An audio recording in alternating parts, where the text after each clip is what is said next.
যেমন যদি প্রশ্ন করা হয় যে রাস্তায় একটা মূর্তি পড়ে আছে, তাহলে এটা কে নিবে? তুমি মূর্তিটা উঠে নেবা? তুমি নেবা মূর্তিটা উঠে? নেবা না। কিন্তু যদি মূর্তিটা স্বর্ণের হয়,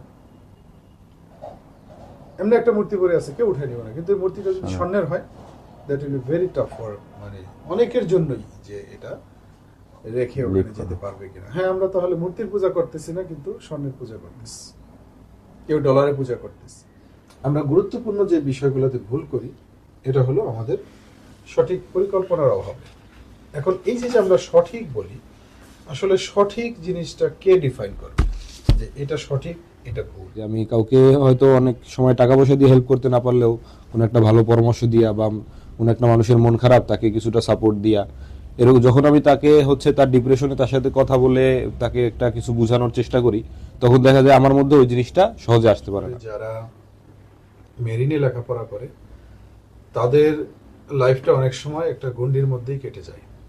তাদেরকে এক্সপ্লোর করার জন্য আমরা বিভিন্ন ধরনের আলোচনা, বিভিন্ন ধরনের প্র্যাকটিক্যাল সেক্টরে তাদের ইনভলভমেন্ট, আদার দেন শিপ, এই জিনিসটা নিয়ে আমরা। ও একা একা আছে, কোনো ব্যাচমেটদের সাথে এরকম কথাও হয় না। তো আমি যখন গেছি ওর অনেক ভালো লাগছে। আসসালামু আলাইকুম রহমতুল্লাহ। আমাদের আত্ম উন্নয়নমূলক আলোচনায় আপনাদেরকে স্বাগতম। আজকে আমাদের সাথে ইয়াং জেনারেশন, যাদেরকে আমরা বর্তমানে জেনজি বলি, এই জেনজি হলো আমাদের বাংলাদেশের জন্য বর্তমানে সবচেয়ে বড় সম্পদ এবং সবচেয়ে সম্ভাবনাময় একটা অ্যাসেট। যদি চিন্তা করি, তাহলে এটা হলেন তারা। এই জন্য আমাদের আগামীর বাংলাদেশকে তাদের হাতে তুলে দিতে হবে এবং তাদের স্কিল ডেভেলপ করে আমাদেরকে বিশ্বের দরবারে মাথা উঁচু করে উঠতে হবে। এখন আমরা প্রাতিষ্ঠানিক যেই শিক্ষা, সেটায় সবসময় গুরুত্ব দিই, কিন্তু আমাদের যেই মননশীলতা উন্নয়ন বা আমাদের যেই আত্মিক উন্নতি, এগুলোর পেছনে আমাদের সময় দেওয়া প্রয়োজন।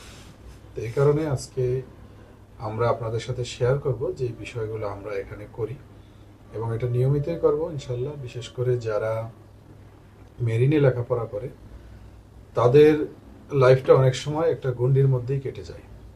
তাদেরকে এক্সপ্লোর করার জন্য আমরা বিভিন্ন ধরনের আলোচনা, বিভিন্ন ধরনের প্র্যাকটিক্যাল সেক্টরে তাদের ইনভলভমেন্ট, আদার দেন শিপ, এই জিনিসটা নিয়ে আমরা আসব। তা আজকে আমরা আলোচনার মধ্যে যে বিষয়টাকে আনতে চাচ্ছি, সেটা হলো সেলফ যে ইমপ্রুভমেন্ট। একটি আত্ম উন্নয়নের পরিকল্পনা আপনাকে আপনার চিন্তা গঠন করতে সাহায্য করে। আমরা ক্রমাগত পরিকল্পনা করি, কিন্তু প্রায়ই আমরা গুরুত্বপূর্ণ বিষয়ে ভুল করি এবং আমরা সে পরিকল্পনা উপলব্ধি করার জন্য একটি বাস্তবিক কৌশল তৈরি করি না। এ কারণেই আমাদের অনেক পরিকল্পনা সঠিক বাস্তবায়ন হয় না। আত্ম উন্নয়নের পরিকল্পনা একটি প্রক্রিয়া যা আপনার কাছে গুরুত্বপূর্ণ, অগ্রাধিকার নির্ধারণ করতে সাহায্য করে এবং কি অর্জন করতে চান, আপনার লক্ষ্যগুলো অর্জন করার জন্য আপনার যে শক্তিগুলো ইতিমধ্যেই রয়েছে, সেগুলো সময়ের সাথে উন্নত এবং বিকাশের জন্য আপনার কি করা প্রয়োজন বুঝতে সহায়তা করে। যখন নতুন কিছু নিয়ে কাজ বা পরিকল্পনা করছেন, এটি সাধারণত রাতারাতি সমাপ্ত হয় না। এজন্যই আপনাকে প্রস্তুত হতে হবে। প্রতিটা গুরুত্বপূর্ণ পরিকল্পনার বাস্তবায়ন করতে সময় লাগবে। জীবনে সবকিছু সহজ করার জন্য আত্ম উন্নয়ন পরিকল্পনা খুবই প্রয়োজন এবং কঠিন পরিস্থিতিতে আত্ম উন্নয়ন পরিকল্পনা আপনাকে সঠিক দিক নির্দেশনা দিয়ে থাকবে। এখন এখানে যে মূল কথাটা, সেটা হলো যে আমরা গুরুত্বপূর্ণ যে বিষয়গুলোতে ভুল করি, এটা হলো আমাদের সঠিক পরিকল্পনার অভাব। এখন এই যে আমরা সঠিক বলি, আসলে সঠিক জিনিসটা কে ডিফাইন করবে যে এটা সঠিক, এটা ভুল? যেহেতু অ্যাজ এ মুসলিম আমরা জানি যে Quran is the complete code of life, যেটার ব্যাখ্যা হাদিস হিসেবে আছে এবং আমাদের নবীজি এবং তার পরবর্তীতে সাহাবীদের জীবনী থেকে পাথেয় হিসেবে আমরা নিতে পারি। সো তাদের ওখান থেকে যেই জিনিসটা একদম কোনো ধরনের কোনো সংশয় নাই, এই বিষয়গুলো আমাদের নিয়ে নিতে হবে, যেটা নিয়ে কোনো প্রশ্ন তোলা যাবে না। কিছু নতুন প্রেক্ষাপট আসতে পারে, এই প্রেক্ষাপটগুলো আমরা আলাপ আলোচনা করে বিভিন্ন জনের সাহায্য নিয়ে অন্যরা যা করছে সেগুলো থেকে বিভিন্ন সোর্স থেকে কালেক্ট করে এরপরে আল্লাহ তাআলার কাছে দোয়া করে আল্লাহ যে আমাদেরকে বিবেক দিয়েছেন সে অনুযায়ী আমাদেরকে আগাতে হবে। তো এখন এখানে পরিকল্পনার সাথে সাথে আরেকটা বিষয় বলা হয়েছে যে কোনো কিছু করতে হলে আত্ম উন্নয়নের যে একটা গুরুত্ব এবং এই আত্ম উন্নয়ন করে মনের শক্তি বৃদ্ধি করার প্রতি যে একটা ফোকাস করা হয়েছে, এই বিষয়টা নিয়ে আমি আমাদের আজকের একজন ছাত্র, উনি যাকে শিক্ষার্থী বলা চলে, আমরা সবাই শিক্ষার্থী, তাকে আমি জিজ্ঞাসা করব, কারণ কিছু কিছু প্রশ্ন আমরা অনেক সময় শুনি না বলে আমরা এটা নিয়ে কখনো ভাবি না। তা আমি তার নাম হলো খায়রুল ইসলাম শান্ত, বিএমসি 57 ব্যাচ, এবং আমাদের সাথে আরো একজন আছেন আরাফের ব্যাচও বিএমসি 57। তা আমি প্রথমে খায়রুলের কাছে আসব যে খায়রুল, তোমার আত্ম উন্নয়নের জন্য বা তোমার মনের শক্তি বৃদ্ধি করার জন্য তুমি কি করো বা কি তোমার প্ল্যান? আসসালামু আলাইকুম, আমি মোহাম্মদ খায়রুল ইসলাম শান্ত। আসলে মানুষের সবসময় চিন্তা করা উচিত যে তাকে নিজেকে কিভাবে ইমপ্রুভ করা যায়, বা অনেক সময় অনেক সিচুয়েশনের কারণে আমাদের মনোবল ভেঙে পড়ে, আমরা অনেক সময় অনেক পরিস্থিতির শিকার হয়ে অনেক সময় অনেকে দুর্বল হয়ে যায়। তো সবসময় এটা প্র্যাকটিস করা উচিত যে আমাদের কিভাবে নিজেদের মধ্যে কনফিডেন্ট বা মনোবল এটা বাড়ানো যায়। আর আমি যেটা বেসিক্যালি করি স্যার, কিছু কিছু সময় আমার মন যখনই দেখি যে আমার খারাপ লাগতেছে বা নিজেকে ওরকম দুর্বল মনে হইতেছে, তখনই আমি চিন্তা করি ওই যে জিনিসটা আমাকে দুর্বল করতেছে ওই জিনিসটাকে ভাবনা থেকে বের করার, যে এই যে চিন্তাগুলো আমার মধ্যে আসতেছে এই কারণে আমার কনফিডেন্স লেভেল বা কাজের উপরে কোনো ক্ষতি হইতেছে। সবসময় ফার্স্ট অফ অল চিন্তা করি যে এই জিনিসটাকে আমি যতটুকু সম্ভব এটা থেকে একটু দূরে থাকার জন্য, যে এটা আমার এখন ভাবনার মধ্যে আসতেছে এটা থেকে আমি একটু বেরোয় আসি, অন্য কিছুতে একটু নিজেকে টাইম দেই। এটা একটা কাজ স্যার আমি করি।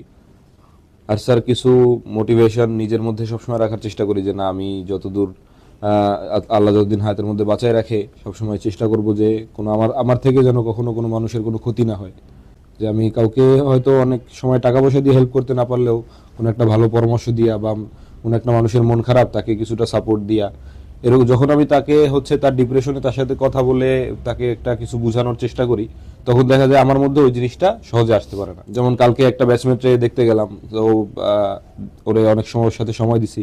তো আমি ওর জায়গা থেকে আবার নিজেকে ভাবছি যে আজকে যদি আমার বাবা অসুস্থ থাকতো, আমার কাছে যদি আমার ফ্রেন্ডরা ওইরকম না আসতো, বা দেখা গেছে সবাই তো এখন যারা শিপে আছে, বাকি ম্যাচমেটরা ওই যে একজন ঢাকায় আসছে তার জন্য ঢাকায় আইসা তাদেরকে দেখতে আসবে, ঢাকায় যারা অ্যাভেলেবেল আছে তারা হয়তো 2-1 দিন যাইতে পারে, বাট সবাই ওরকম যায় না, কারণ ও একা একা আছে, কোনো ব্যাটসম্যানদের সাথে এরকম কথাও হয় না।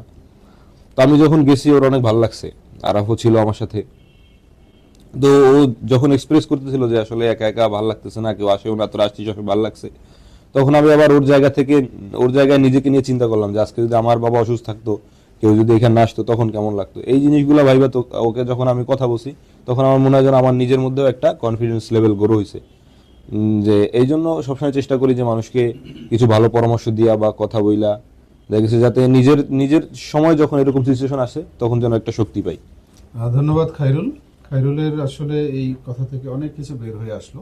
বেসিক্যালি যদিও আমাদের এই প্রোগ্রামটা সবাই দেখতে পারেন, কিন্তু আমরা মূলত মেরিনার যারা আছে তাদেরকে ফোকাস করি, প্রোগ্রামগুলো করি। তো যারা মেরিনার এখন আছে এবং যারা এই যে পাসিং আউট হয়ে বের হয়েছে, যারা বিভিন্ন ধরনের কাজে এঙ্গেজ হওয়ার চেষ্টা করতেছে, অনেকে শিপে ওঠার চেষ্টা করতেছে, অনেকে ব্যক্তিগত জীবনে অনেক সমস্যা আছে, অনেকে অভাবের মধ্যে আছে, অনেকে বিভিন্ন ফ্রাস্ট্রেশনে আছে, অনেকে বিভিন্ন ধরনের পারিবারিক যে ধরনের কলহ হয় আমাদের দেশে আত্মীয় স্বজন নিয়ে, অনেকে অনেক প্রবলেমের মধ্যে আছে। কিন্তু এই যে খায়রুল কালকে আমার কাছ থেকে বলে গেলেন, স্যার এরকম একটা ব্যাটসম্যানের আব্বা অসুস্থ, হসপিটালে ভর্তি, একটু দেখতে যাব। তা আমার কাছে অনেক ভালো লেগেছে। আমি সাথে সাথে এই সমস্ত বিষয়ে আমি উৎসাহিত করি। এখন ওখানে গিয়ে ওর যে একটা বোধ হয়েছে যে এই ব্যাটসম্যানটা মানে আমি আসার কারণে কতটা খুশি হয়েছেন, তাহলে আমি যদি এই জায়গায় থাকতাম বা কখনো থাকতেও পারি, হ্যাঁ, যে আজকে ওর ওখানে গেছে মানে এই না যে আমাদের জীবনে ঘটবে না, ঘটতেও পারে, যে তখন আমার কাছে কেউ আসলে আমার কাছে কেমন লাগবে। তো এই জন্য মেরিনের অন্যান্য যারা আছো তোমরা, বিশেষ করে এই জেনারেশনের, তোমরা এই সমস্ত কাজগুলো করার চেষ্টা করো। দেখো তোমাদের কোন ব্যাটসম্যান কে কোথায় আছে, তাদের সাথে যোগাযোগ করো, তাদের কাছে যাও। হ্যাঁ, মানে শুধুমাত্র শিপে যেতে এই যে যে একটা মরিয়া হয়ে অন্য সমস্ত কিছু ছেড়ে দেওয়া, এই জিনিসটা থেকে আমাদেরকে বেড়ে আসতে হবে। আমাদের সোশ্যাল অ্যাক্টিভিটি বাড়াতে হবে। হ্যাঁ, এই যে টাকা পয়সারও যে খুব বেশি প্রয়োজন এরকম না। আল্লাহ তালার কাছে সাহায্য চেয়ে যদি আগাই আমরা, আল্লাহ তালা সেটা ব্যবস্থা করে দিবেন। তো এই জন্য আমরা একজনের সাথে আরেকজনের দেখা সাক্ষাৎটা বাড়াই, একজনের সাথে আরেকজনের এই যে যে একটা সহমর্মিতার হাত বাড়ানো, অথবা এই যে ধৈর্যের উপদেশ দেওয়া, সূরা আসরের মধ্যে যেই কথাটা আসছে, যে একজনকে ধৈর্যের উপদেশ দেওয়া, এটা অনেক বড় একটা আমল। মানে এটা যারা করতে পারে বুঝতে হবে সূরা আসর অনুযায়ী তারা ক্ষতির মধ্যে নাই। যে 4টা বিষয়ের কথা আসছে এর মধ্যে একটা হলো এটা। আমি এখন আরাফের কাছে আসব, কারণ দুইজনের ভিউর মধ্যে একটু পার্থক্য হতে পারে। কারণ খায়রুল 3 চিল্লা দিছে, আরাফ 3 চিল্লা দেয় নাই। So it doesn't matter. কথা হলো আমরা মৌলিক যে বিষয়গুলো আছে আমাদের, এই বিষয়গুলোতে ধারণার ব্যাপারে স্বচ্ছ কিনা। কারণ আল্লাহ তাআলা মূল যেই বিচারটা করবেন সেটা হলো আমাদের মনের। কারণ মেহনতের ময়দানই হলো মন, আল্লাহ তাআলার মানে জায়গাও হলো মন। এই মনের ভিতরে কি আছে, এই জিনিসটাই হলো বড় জিনিস। তো সেজন্য আমাদের কনসেপ্ট ক্লিয়ার হতে হবে। এই জন্য আরবের সাথে আমরা আস্তে আস্তে সিরিজ আকারে এগুলো নিয়ে আলোচনা করব। যদিও কিছু প্রশ্ন কঠিন হতে পারে, তুমি যেটা আসে, যেই জিনিসটা তোমার ভিতরে আছে, যে চিন্তাটা এখন তুমি ধারণ করতেছো, এই জিনিসটাই শেয়ার করো, নো প্রবলেম। কারণ অন্যান্য অনেকে আছে যারা তোমার স্টেজে আছে, তখন তারা ধীরে ধীরে এই পরিবর্তনটা বা এই চিন্তাগুলোর যে একটা প্রসার হবে আস্তে আস্তে, এটা ফলো করবে। আমরা কিন্তু এই যে ইউসুফ জুলাইখার একটা ঘটনা আছে যা, এখন এই যে জুলাইখার মনের ভিতরে যে একটা পরিবর্তন হলো, একটা লং টাইম ধরে একটা পরিবর্তন, ভিতর থেকে যে মূর্তি বের হয়ে এর ভিতরে আল্লাহ তাআলার যে একত্ববাদের যে একটা মহব্বত তার মধ্যে ঢুকলো, এটার যে একটা সিকোয়েন্সিয়াল পরিবর্তন তার অন্তরের মধ্যে ঢুকছে, এই জিনিসটা যদি খেয়াল করি আমরা দেখবো প্রত্যেকেই আমরা ওই একটা স্টেজ দিয়েছি। হয়তো দেখা গেছে কেউ বস্তুগত এই সমস্ত মূর্তির মধ্যে দিয়ে যায়, আবার অবস্তুগত বা দেখা গেছে এর বাইরে বস্তুগত অন্য কিছু আছে যেটাকে আমরা মূর্তি মনে না করলেও মূর্তির ভূমিকায় কাজ করে। যেমন যদি প্রশ্ন করা হয় যে রাস্তায় একটা মূর্তি পড়ে আছে, তাহলে এটা কে নিবে? তুমি মূর্তিটা উঠে নেবা? তুমি নেবা মূর্তিটা উঠে? নেবা না। কিন্তু যদি মূর্তিটা স্বর্ণের হয়,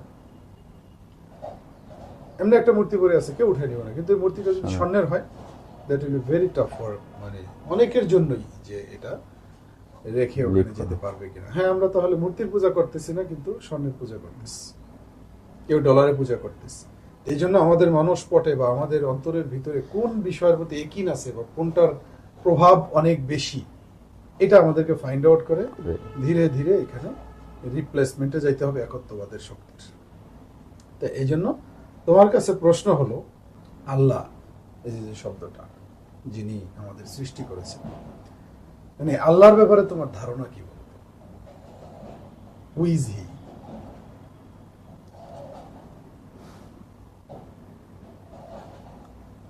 আল্লাহ